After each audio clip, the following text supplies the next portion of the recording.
I'm sick, as you can tell. Don't mind the crazy, deranged voice. So yeah, a lot's been going on in my world. I, just recently moved, and I had some company for quite a while, some extended company.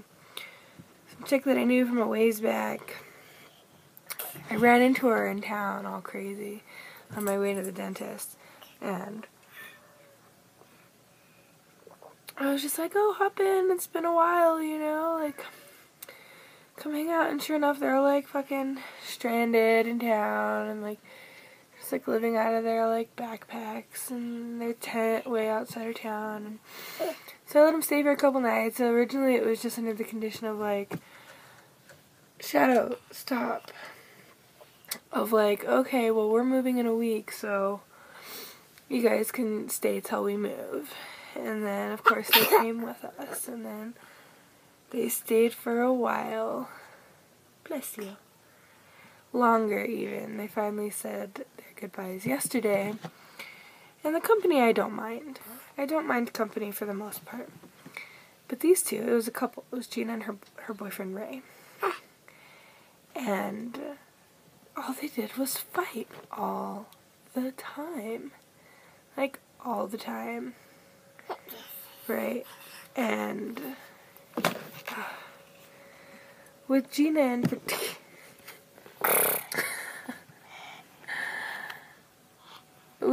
particular, and I feel like with a lot of relationships, the women don't see anything that they're doing wrong, period.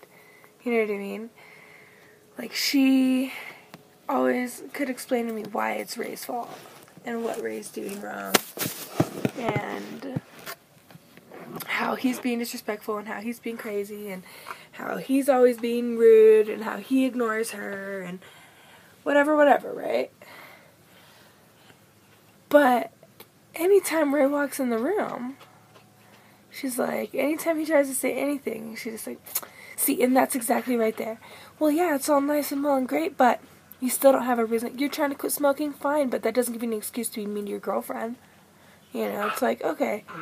So, eventually the fighting got so bad, they woke me up, several times in the middle of the night, scrambling. Ow, he twisted my arm, she bit my nose, I came out, seriously, hello, I will make you guys fucking leave, right now, at 1 o'clock in the morning.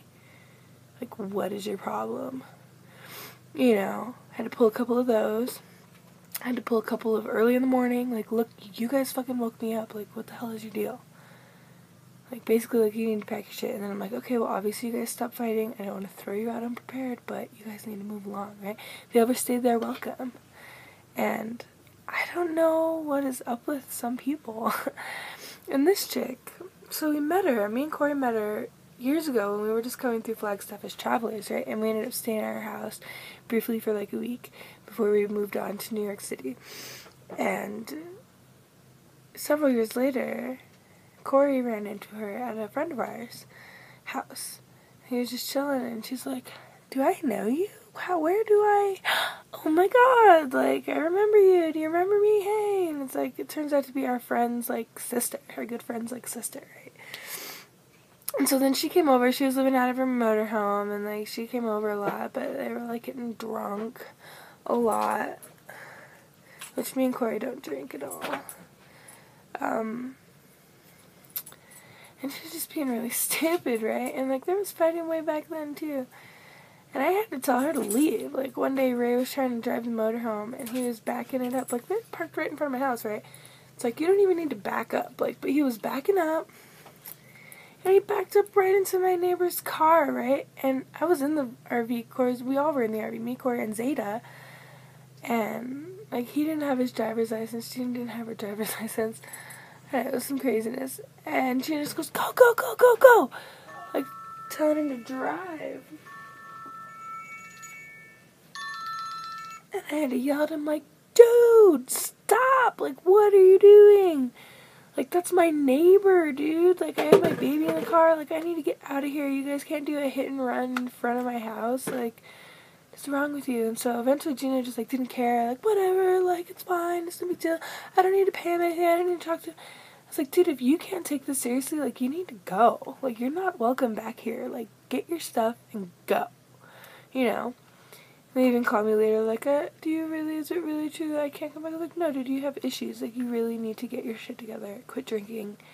And, you know, if you can't respect my household enough to care even a little bit about the situation, like, you're not welcome here, right? And so whatever, they did their own thing and left, and I wasn't in touch with them.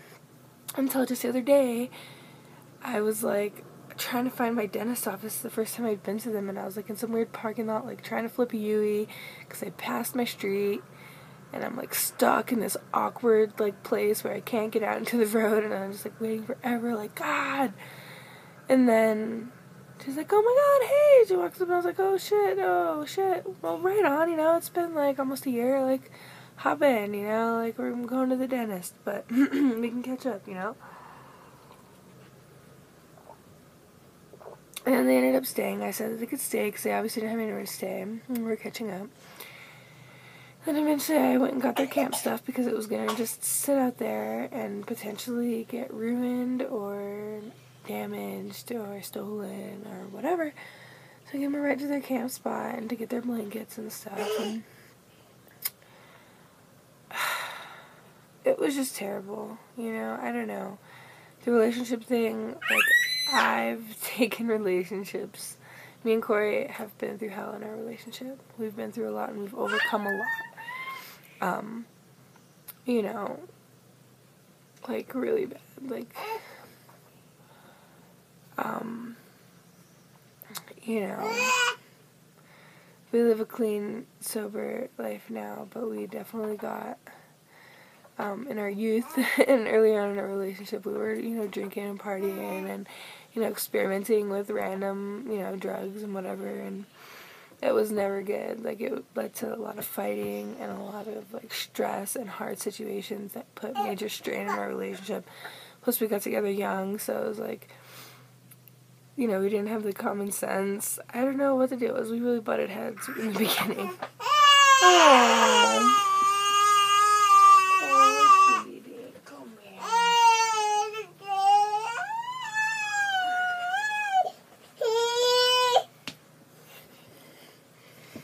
Say hi. Say hi. Say hi. You don't want to say hi?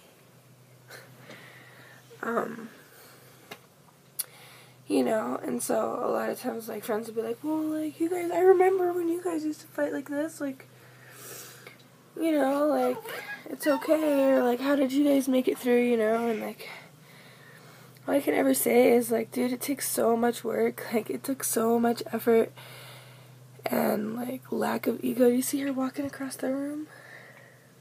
Look at you, girl. You go, girl.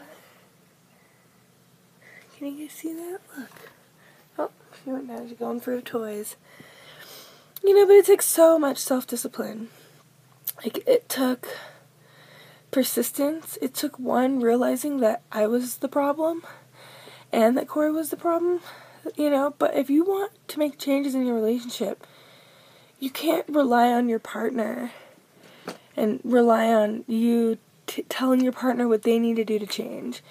Like, it's a really personal thing, and if you're expecting changes out of your relationship, you need to realize that it's you. You know? You need to make the changes. And that's just what it comes down to. You know, you can hope that your partner is willing to put in the same effort that you are, but putting in the effort means that you are working on how you handle situations, and you're working on how you handle your frustrations, and you're working on how you communicate, like how well you articulate what's actually going wrong in your life, you know? And for me, it was hard. It took a lot of groups, and it took a lot of years, and it took a lot of practice, and it took a lot of losing my cool. And where I'm at now, I'm not going to say I don't get angry. You know, I'm not going to say I don't get frustrated. I do, every day. But I'm quick to let it go. You know, that's another really helpful trick. It's all well and great to be angry, but don't drag it on. If you feel yourself getting angry, be like, alright, I vented, I said what I was upset, like, I'm ready to move on, you know? Like, I don't want to fight, I don't want to argue, I don't want to ruin the day. I'm not going to, you know? Zeta, you want a bracelet? You know, and that, you know, like I said, that takes squashing the ego. And so I had all these, like, serious moments where I was like, I lost my shit. I called him out, and I was like, dude, like, this is not okay. Like, I'm getting angry here. Like, you're messing up my family, this day-to-day routine here. Like, I'm just trying to fucking help you guys out, get you in a better situation, you know. But I also had some deep heart-to-hearts, you know, and tried to share some, like, wisdom. And I'm like a sponge in here. I have, like, all kinds of random quotes and tidbits of information and facts and just random stuff just stored away in there, and it just pops out when it applies to a specific situation, you know. So, no. But she was like not wanting to hear it. Like, it's like, okay. And even when I was telling her to stop, it's like, Gina, stop it. What you're doing right now, like, stop. Stop the fighting. Yeah, but it's just Ray and blah, blah. I was like, dude, stop. Yeah, but Ray is just fucking, it's Ray. Stop, dude. Like, do you not see what you're doing? Like, stop it, you know? And she just didn't get it, and they ended up leaving. And I know it's just gonna be torturesome. Like, they're just... It's like, I don't know how they have the energy, because I guess I used to, but I'm just not willing to do it anymore, you know? It's easier to just be like, look, let's not be angry right now. Like, whatever. I don't want to be mad. Like, obviously we're having a miscommunication. If we can't communicate it right now, I'll let it go. Like, alright, well, we don't, you know, I'll change the subject. Like, okay, back to something positive. Back to what we were doing before we got in this headbutt, you know? I don't know, but that took a lot of practice. And so, I don't know. I'm just feeling kind of conflicted. I've been up all night because my van, before we bought it, someone had mixed water with the coolant, with the antifreeze, and so it got cold enough the night before last, that it cracked the heater core, right? It's not an essential part to the operating vehicle, but it runs the heater and it cycles through the coolant. So Corey had to bypass the heater core, so he basically like cut that part off, just put a clamp or a coupler between the two hoses and just like pretty much eliminated the part. So instead of it filtering through, it just doesn't, you know, just stays connected.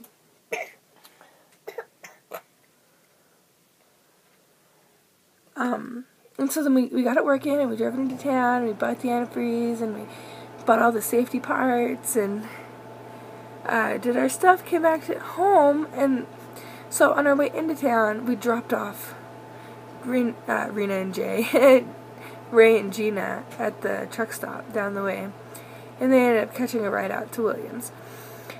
So we went into town, we did our business, and then we actually got to come back to our own home for the first time in our new place, and for the first time in like 2+ weeks. So we kind of just like got distracted, got all comfy and cozy, and like, and it starts getting cold, and Corey's like, oh my god, like, it's already dark, I'm like naked, like I didn't take the antifreeze out. And I was like, we'll just go drain it, and he's like, well then we'll have a problem because we won't be able to go. It's like, if I completely drain the antifreeze, we didn't buy enough antifreeze to actually fill up the system completely full to a safeable driving level. So we can't really drain it. So I had to stay up all night, and like every hour I go and let it warm up. Right? I'm sick. So like every hour I let it go and warm up. And I'm just, whatever. The baby woke up all early because the dog, since I was awake, the dog and the cat are awake, and the dog thinks it's okay to chase the cat and bark at it at freaking 4 o'clock in the morning. So now the baby's awake,